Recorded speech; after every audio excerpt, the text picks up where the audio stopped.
Nabuhay ang isyu ng tanimbala sa Ninoy Aquino International Airport pero agad itong naaksyonan ng Transportation Department. Ang detalye sa Balitang Pambansa ni Vel Custodio ng PTV Manila.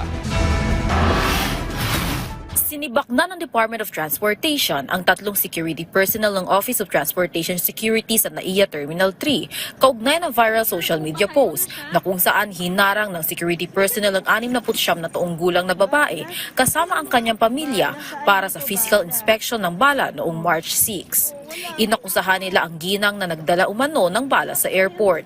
Kabigi-biginan ng Pangulo sa aming lahat na nasa gobyerno. Hindi pwedeng maghari-harian, kailangan serbisyo ang binibigay sa kababayan. We will not tolerate this sort of behavior against our citizens. So we are hereby announcing the termination of all the people in the OTS who were involved in this incident. Base sa paunang investigasyon ng DOTR, cleared na sa X-ray scanner ang senior citizen at pasakay na sana sa eroplano patungong Vietnam nang habulin pa sila ng mga security personnel para sa physical inspection dahil may nakita umano silang balang anting-anting sa kanyang luggage. Wala namang na-retrieve na bala sa grupo ng pasahero at muntikan pa silang maiwan ng flight dahil sa insidente. Dahil dito, muling lumutang ang issue ng tanimbala sa NAIA.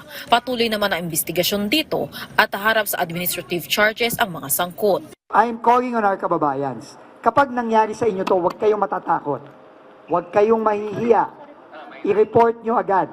Samantala, hindi rin pinalampas ang Transportation Department ng insidente ng power outage sa NAIA pasado alas 7 ng umaga kahapon kung saan 5 minutong nawala ng kuryente sa NAIA Terminal 1, mahigit 20 minuto naman sa Terminal 2 at 1 minuto sa Terminal 3. Ayon sa DOTR, dapat wala pang 1 minuto na ibalik na agad ang kuryente dahil may generator naman.